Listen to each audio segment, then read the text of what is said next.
വാറ്റപ്പ് ഇവിടെ കിട്ടൂല്ലേ? നീ എവിടേക്കാ ഈ പായണേ? നിക്ക്, ഞാനൊന്ന് ചോദിക്കട്ടെ. ഞാൻ കുടിക്കാൻ എന്തെങ്കിലും എടുക്കാം. അത് ரொம்ப നല്ല ഐഡിയ. സീക്രട്ട് എടുത്തിട്ട് വാ. അച്ചൂട്ടി ഇപ്പോഴും അടങ്ങിയിട്ടില്ല അല്ലേ? എങ്ങനെ അടങ്ങും? ഞാനിവളെ തട്ടിക്കൊണ്ടു പോകുന്നാണല്ലോ എല്ലാരും ധരിച്ചു വെച്ചിരിക്കുന്നത്. എന്താ അങ്ങനെയല്ലേ? അല്ല, സത്യം ബാലമാമ എങ്കിലും അറിയണം. നീ പറയ്. പുഴയെ ചാടി ചാകാൻ ഒരുങ്ങിയെടുത്തുനിന്ന് രക്ഷിച്ചോണ്ട് വന്നതാ ഞാൻ.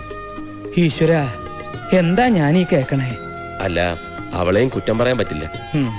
എത്ര പേരുടെ മുന്നിലാ കെട്ടിയൊരുങ്ങി ചായയും പലഹാരം കൊണ്ട് നിൽക്കുന്നത്.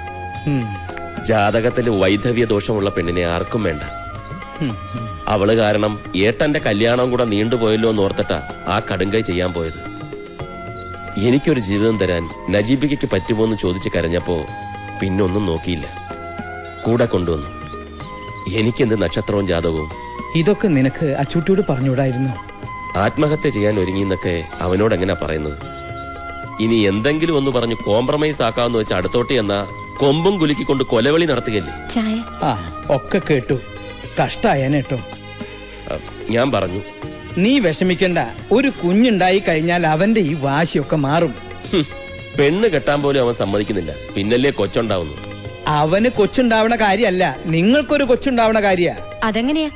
ഏട്ടനൊരു പെണ്ണിന്റെ കഴുത്തി താലി കെട്ടിയിട്ട് മതി നമുക്കൊരു കുടുംബജീവിതം എന്ന് പറഞ്ഞ് വാശി പിടിച്ച് നടക്കുകയല്ലേ ഇവിടെ ഒരാള്. അപ്പൊ ഇതുവരെ നിങ്ങളുടെ ശാന്തി മുഹൂർത്തം കഴിഞ്ഞില്ലേ? ശാന്തി മുഹൂർത്തോ?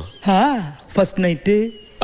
അത് പിന്നെ ഞങ്ങളോടുള്ള പക കൊണ്ടാണല്ലോ ഒരു കുടുംബജീവിതം വേണ്ടെന്ന് പറഞ്ഞ് അച്യുതം കുട്ടി വാശി പിടിച്ചു കിടക്കുന്നത്. അതുകൊണ്ടാ ഞാൻ. ഇതിലും ഭേദം ജാതകദോഷായിട്ട് ഇവള് കളരിക്കൽ തന്നെ നിൽക്കുന്നതായിരുന്നു നല്ലത്. ഇതിങ്ങനെ വിട്ടാ പറ്റില്ല. അവന്റെ വാശിയും വൈരാഗ്യം ഒക്കെ മാറ്റാമോന്ന് ഞാനൊന്ന് നോക്കട്ടെ. നീ ധൈര്യമായിട്ടിരിക്കും. ഇപ്പൊ ഷൂട്ടിംഗ് തുടങ്ങാൻ പോണ സിനിമ റിലീസ് ആകുന്നതിന് മുമ്പ് അവൻ പെണ്ണ് കെട്ടിയിരിക്കും. ഈ മുറ്റത്തൊരു കുഞ്ഞു കാല് ഓടി കളിക്കണത് ഞാൻ കാണുകയും ചെയ്യും. ബാലമാമയാ പറയണേ. എന്റെ തിരുമാന്താംകുന്നിലമ്മേ, ഇതൊന്നും അറിയാതെ എന്റെ കുട്ടി എത്ര പ്രാഗിരിക്കണോ ഞാൻ. ഈശ്വരന്റെ മുന്നിൽ ജാതിയും മതമൊന്നുമില്ല, മനുഷ്യനേ ഉള്ളൂ. ഇനിയാവത് വാശിയും വൈരാഗ്യം ഒക്കെ അവസാനിപ്പിച്ച് അത് നിങ്ങളെ അനുഗ്രഹിക്കാ വേണ്ടത്.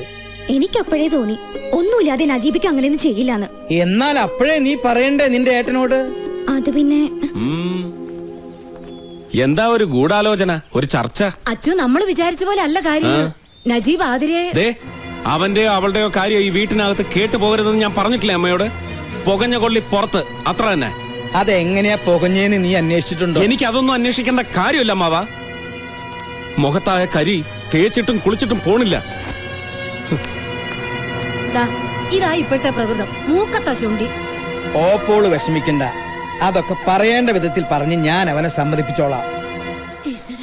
ആ PM എന്ന് പറഞ്ഞവനെ ഇത്തിരി പൂജാസാധനങ്ങൾ വാങ്ങാൻ വിട്ടിട്ടുണ്ടായിരുന്നു. അവൻ എല്ലി പോകിതരേ. നിന്റെ മിക്സിംഗ് കറക്റ്റ് ആണോ നോക്കിയേ? അപ്പൊ നീ എന്റെ മിക്സിംഗ് പഠിച്ചു അല്ലേ? എന്ത് കാര്യം ഒറ്റത്തവണ കണ്ടാ മതി ഈ PM-ന്. നീ റൊമ്പ ഗട്ടിക്കാരൻ. ഞാൻ കെട്ടിട്ടൊന്നുമില്ല. എടാ, ഗട്ടിക്കാരൻ എന്ന് പറഞ്ഞ സാമർത്ഥ്യക്കാരൻ അർത്ഥം. ആ ഗട്ടിക്കാരൻ. അപ്പൊ നമ്മ പറഞ്ഞു നിർത്തിയതെങ്കേ നാഗർകോവിൽ തെലുങ്ക് പടത്തിന്റെ ഷൂട്ടിംഗ്. കോവിൽ ഏതോ കല്യാണം കാണുന്ന ഹീറോയും ഹീറോയിനും. കറക്റ്റ്. ഹീറോയും ഹീറോയിനും റെഡി. അവര് കാണുന്ന കല്യാണത്തിനുള്ള പെണ്ണും റെഡി. പക്ഷേ ചെറുക്കനായിട്ട് അഭിനയിക്കാൻ കൊണ്ടുവന്നവനെ ഡയറക്ടർക്ക് ഇഷ്ടപ്പെട്ടില്ല. ഡയറക്ടർ കോദണ്ഡരാമറെഡ്ഡി എന്നെ നോക്കി ഒന്ന് പുഞ്ചിരിച്ചു. ബാലാജി, നീ കല്യാണ ചെറുക്കനായിട്ട് അഭിനയിക്കുന്ന ഒരു ഓർഡർ. അന്ന് ഞാൻ ഇതുപോലെ ഒന്നുമല്ല, ഇതിലും പൂസായിരുന്ന സ്മാർട്ടായിരുന്നു. ശിവാജി ഗണേശനില്ലേ അതുപോലെ. പിന്നെ ഒന്നും നോക്കിയില്ല, കേറി നിന്ന് താലി കെട്ടി ഫസ്റ്റ് ടേക്ക് ഓക്കെ. ഷൂട്ടിംഗ് കഴിഞ്ഞ് ഞാൻ പുറപ്പെടാൻ ഒരുങ്ങുമ്പോ ദേവരനു.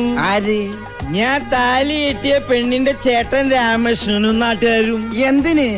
കെട്ടിയ പെണ്ണിനെ ഇവിടെ ഇട്ടുണ്ട് പോയാ കൈയും കാലും വെട്ടുന്നു പറഞ്ഞ് എന്റെ ക്യാമറയും ബാഗും അവര് പിടിച്ചെടുത്തു. അപ്പൊ ആ പെണ്ണ് നടിയായിരുന്നില്ലേ? ഷൂട്ടിംഗ് കാണാൻ വന്ന ആ പെണ്ണിനോട് എന്തൊക്കെയോ പറഞ്ഞ് വേഷം കിട്ടിച്ചത് ആ പ്രൊഡക്ഷൻ മാനേജർ തെണ്ടി. എന്നിട്ട് എന്താ, ശാന്തി മുഹൂർത്തം കഴിഞ്ഞ് ഞാൻ നടുവിട്ടു. ശാന്തി മുഹൂർത്തോ? ഫസ്റ്റ് നൈറ്റിംഗ്. പിന്നെന്തിനാ അവിടുന്ന് പോന്നത്? അവിടെ തന്നെ കൂടായിരുന്നില്ലേ? അതെങ്ങനെയാ? അന്ന് എനിക്ക് നാട്ടിലൊരു ഭയങ്കര പ്രേമുണ്ടായിരുന്നു. എന്നിട്ട് അവരെന്ത് കെട്ടാഞ്ഞത്? സിനിമാക്കാരന് പെണ്ണ് കൊടുക്കില്ല എന്ന് പറഞ്ഞ് അവളുടെ തന്ത വേറൊരുത്തനെ കൊണ്ട് അവളെ കെട്ടിച്ചു. എന്നാ പിന്നെ തിരിച്ച് നാഗർകോവിലേക്ക് പോകായിരുന്നില്ലേ?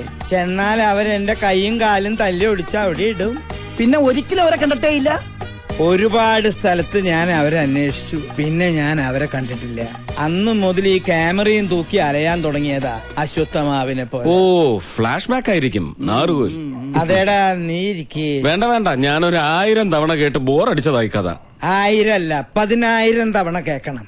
എന്നാലേ ഭാര്യയും കുട്ടികളും കുടുംബവും ഇല്ലാണ്ടായാൽ എന്താന്നുള്ള നൊമ്പരറിയൂ. എന്ത് നൊമ്പരം! വീണടം വിഷ്ണു ലോകമെന്നും പറഞ്ഞ് പറന്ന് നടന്നൂടെ? സുഖല്ലേ? സുഖം പുറത്ത് നിൽക്കണവർക്ക് അങ്ങനെ തോന്നും, പക്ഷേ ഉള്ളിലെരിയണ തീ ആരും കാണില്ല.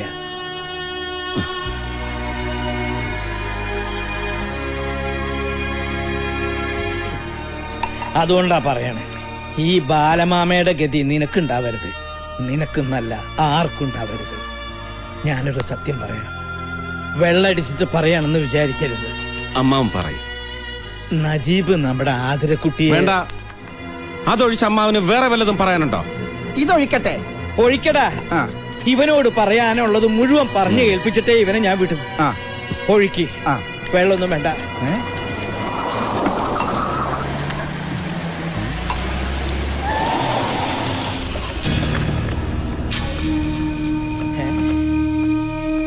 ആരാ ഈ നേരത്ത്? പൈലിപ്പിള്ളയും അയാളുടെ ഗുണ്ടകളുവാ.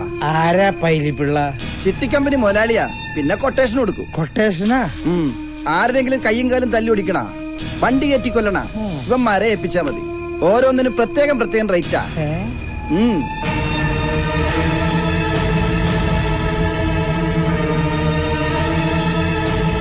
അതെ, അങ്ങനെ അങ്ങ് ഏറ്റാ മതി. അച്യുതൻകുട്ടി പറഞ്ഞാ പിന്നെ പൈലിപ്പള്ളിക്ക് പിന്നെ എന്നതാ, അതങ്ങ് അനുസരിച്ചിരിക്കും അക്ഷരം പ്രതി. എന്നാ പിന്നെ ഞാൻ അങ്ങോട്ടോ. ഓ, വണ്ടി ഇടറാ. ഈ പൈലിപ്പിള്ളി ആയിട്ട് അച്ചൂട്ടിക്ക് എന്താ ഇടപാട്? നജീബിന്റെ കയ്യോ കാലോ തല്ലി ഓടിക്കാൻ കൊട്ടേഷൻ കൊടുത്തായിരിക്കും. ഹേ, എന്റെ പരദൈവങ്ങളെ, ഇവന്റെ പകയൊന്ന് അടങ്ങാൻ എന്തെങ്കിലും വഴി കാണിച്ചു തരണേ. മതി. രാവിലെ ആരാണോ? എന്തെങ്കിലും ഒന്ന് തിന്നാൻ നേരത്ത് ഏതെങ്കിലും പിശാചുകൾ കയറി വരും. അയ്യോ, അമ്മാവനല്ല പറഞ്ഞത്, പുറത്ത്.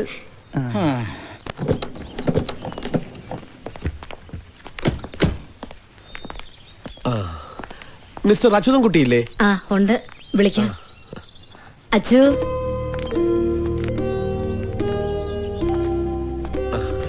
ആരാ? ഞങ്ങള് ഒരു വെഡിങ് ഇവന്റിന്റെ കാര്യം സംസാരിക്കാൻ വന്നതാ. കുടിക്കാൻ അത് വന്ന് ഒന്നും വേണ്ട. ആമാ ഇപ്പൊ കഴിച്ചതേ ഉള്ളൂ, അല്ല കുടിച്ചതേ ഉള്ളൂ. അങ്ങോട്ട് നിങ്ങൾ കല്യാണ പെണ്ണിന്റെ ആൾക്കാരോ അതോ? അയ്യോ, അച്ചുവേട്ടന് മനസ്സിലായില്ലേ? ഇതാണ് കുരച്ചന്റെ ടെക്സ്റ്റൈലിലെ പുതിയ മാനേജർ ജാക്കറ്റ് കോശി. ജാക്കറ്റ് കോശിയല്ല, ജേക്കബ് കോശി. അപ്പൊ പേര് മാറ്റിയാ? ഞാൻ കാഞ്ചിനാഥൻ, കാഞ്ചി എന്ന് വിളിക്കും. കാഞ്ചി വിളിക്കലല്ല, കാഞ്ചി വലിക്കലല്ലേ. കാഞ്ചീപുരം മീനാക്ഷി സിൽക്സിന്റെ മാനേജറാ. മീനാക്ഷിയുടെ ആ കല്യാണം. ഏത് മീനാക്ഷി? മീനാക്ഷി സിൽക്സിന്റെ ഒരേ ഒരു വാരിശ്. ആര്? വാർണിഷ? വാർണിഷ് അല്ല, വാരിശ് എന്ന് പറഞ്ഞ അവകാശി, മനസ്സിലായോ? ആ. അതുകൊണ്ട് മുതലിയാരയ്യാവുക്ക് ഒരേ നിർബന്ധം. കാഞ്ചീപുരത്ത് ഇതുവരെ ആരും കാണാത്ത അപ്പൊ കല്യാണം. കല്യാണത്തിന് ആരും കാണില്ലേ? അതല്ല, ഇതുവരെ നടക്കാത്ത ഒരു കല്യാണം. അപ്പൊ ഈ കല്യാണം നടക്കില്ലേ? കല്യാണം ഗംഭീരമാക്കണം എന്നാണ് ഇദ്ദേഹം ഉദ്ദേശിച്ചത്. അങ്ങനെ പറ. അതായത് മീനാക്ഷി ബംഗ്ലാവും, ബംഗ്ലാവ് മുതൽ കല്യാണ മണ്ഡപം വരെയുള്ള റോഡും കല്യാണ മണ്ഡപവും ഒക്കെ അലങ്കരിച്ച് ദേവലോകം പോലെ ആക്കണം. ആന, കുതിര, ചെണ്ടമേളം, പുലികളി, കഥകളി, താലപ്പൊലി, തിരുവാതിര എല്ലാം വേണം. ആ പിന്നെ മുതലിയാരയ്യാവുക്ക് വിദ്യാഭ്യാസം ரொம்ப കമ്മി. അതിനാലെ കല്യാണം കൂടാൻ വരുന്നവർ കേൾക്കാൻ പാകത്തില് ഇംഗ്ലീഷ് പേശി ബന്ധുക്കളെ പോലെ നിൽക്കാൻ കുറച്ചുപേരെ കരുതിയേക്കണം. മുതലിയാരയ്യാവുടെ മൂത്ത പെണ്ടാട്ടി വിശാലാക്ഷി അമ്മാവുടെ ഐഡിയ. മൊയിലിയാരാ? മൊയിലിയാരല്ല, മുതലിയാര്. ആയിക്കോട്ടെ. അങ്ങേരുടെ ഏത് പെണ്ടാട്ടിയിലാണ് കല്യാണ പെണ്ണ്? അയ്യോ, മുതലിയാര് മീനാക്ഷിയുടെ ഒരേ ഒരു അമ്മാവനാ. പുള്ളിക്കാരന്റെ മൂത്ത പൊണ്ടാട്ടിയിലെ മകൻ ശരവണനാണ് മാപ്പിളை, മുറമാപ്പിളை. രണ്ടാമത്തെ പൊണ്ടാട്ടിയിലുള്ള പെങ്കൊച്ചു മരതകം +2 ആയിട്ടേ ഉള്ളൂ. ഈ വിവരങ്ങളൊക്കെ എന്നോട് വിളിച്ചു പറഞ്ഞപ്പോ പറ്റിയ പാർട്ടി ഇവിടെ ഉണ്ടെന്ന് ഞാൻ പറഞ്ഞു. അയ്യോ, +2 പെണ്ണിനെ കണ്ടിട്ട് ഇവിടെ ആരുമില്ല. അയ്യോ, പെണ്ണിനെ കെട്ടിക്കാൻ വേണ്ടിട്ടല്ല, ഈവന്റ് നടത്തുന്നത് ഏൽപ്പിക്കാൻ. കഴിഞ്ഞ തവണ കാഞ്ചീപുരം പട്ടിന്റെ ലോഞ്ച് നിങ്ങൾ നജീബിനല്ലേ കൊടുത്തത്? ഇതും അയാളെ തന്നെ ഏൽപ്പിച്ചാൽ മതി. സോറി മിസ്റ്റർ അച്യുതൻകുട്ടി, ഒരു മിസ്അണ്ടർസ്റ്റാൻഡിംഗ് പറ്റിയതാണ്. ഞങ്ങൾ അവിടെ പോയിരുന്നു. ഇത്രയും വലിയ തുകയ്ക്കുള്ള പരിപാടി ഏറ്റെടുക്കാൻ ബുദ്ധിമുട്ടാണെന്ന് പറഞ്ഞു. ഒന്നുകിൽ മീനാക്ഷി ബംഗ്ലാവും റോഡും, അല്ലെങ്കിൽ കല്യാണ മണ്ഡപവും റോഡും, ഏതെങ്കിലും ഒന്നേ നജീബിനെ കൊണ്ട് പറ്റുമെന്ന് പറഞ്ഞു. അത് തന്നെ എനിക്കും പറയാനുള്ളത്. ഇത് വലിയ തുക വരുന്ന പരിപാടിയാ. വേണമെങ്കിൽ കല്യാണ മണ്ഡപവും പാതി റോഡും ഞാൻ ചെയ്യാം, ബംഗ്ലാവും പാതി റോഡും അയാൾ ചെയ്യട്ടെ. ഞാനൊരു ഐഡിയ പറയാം. ഒന്നുകിൽ കല്യാണ മണ്ഡപവും പകുതി റോഡും അച്യുതൻകുട്ടി ചെയ്യട്ടെ, കാമാക്ഷി ബംഗ്ലാവും കാമാക്ഷി അല്ല മീനാക്ഷി.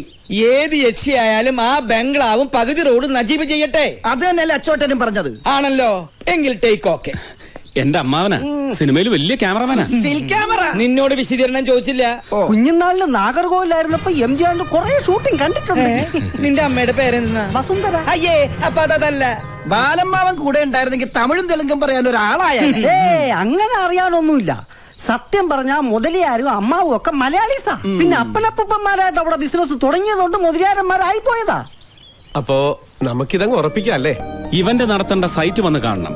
ക്ലയന്റിന്റെ ഡിമാൻഡ്സ് അറിഞ്ഞ് ഡിസൈൻ ചെയ്ത് ബഡ്ജറ്റ് ഇട്ട് ഓക്കെ പറഞ്ഞ് എഗ്രിമെന്റ് സൈൻ ചെയ്താലേ ഞങ്ങൾ ഉറപ്പിക്കും. അതിനൊക്കെ ഇവിടെ ദേ ഈ കോശിയുണ്ട്. അപ്പോ പോകുന്ന വഴി നജീബിനെ കണ്ട് എല്ലാം ഫിക്സ് ചെയ്തോട്ടെ. നജീബ് പാതി ഏറ്റാലേ ഞാനുള്ളൂ. ഓക്കെ. ആ. അഡ്വാൻസ് എപ്പോഴാ വേണ്ടതെന്ന് വെച്ചാൽ എന്നെ ഒന്ന് ഫോൺ ചെയ്താ മതി. എന്തെങ്കിലും ചോദിക്കാനോ പറയാനോ ഉണ്ടെങ്കിൽ ഈ നമ്പറിൽ വിളിച്ചാൽ മതി. ശരി, വരട്ടെ. എന്തായാലും എന്റെ പ്രാർത്ഥന കേട്ട് പരദൈവങ്ങൾ പറഞ്ഞു വിട്ടത് അയാളാ. നജീബും നീയും വീണ്ടും ഒന്നിച്ചൊരു പരിപാടി ഏറ്റെടുത്തല്ലോ, സമാധാനായി. ഒന്നിച്ചൊന്നുമല്ല, ഈ പരിപാടി ഒറ്റയ്ക്ക് ഏറ്റെടുത്ത് നടത്താൻ കഴിയാഞ്ഞിട്ടുമല്ല. അവൻ ഈ മുറ്റത്ത് വന്നതെന്ന് വെല്ലുവിളിച്ചതുപോലെ എന്റെ മുന്നിലൊന്ന് കിട്ടാൻ വേണ്ടിയാ. നേർക്ക് നേരെ പൊരുതാൻ കിട്ടിയ ഒരു അവസരം ഞാൻ വിടില്ല. അപ്പൊ കോംപ്രമൈസ് ആയതല്ലേ? കോംപ്രമൈസ് അത് ഈ ജന്മത്തുണ്ടാവില്ല അമ്മാവാ. ഇത് ഫയൽ വെച്ചേക്ക്. ശ്രീരാമലിംഗം മുതലിയാർ, മീനാക്ഷി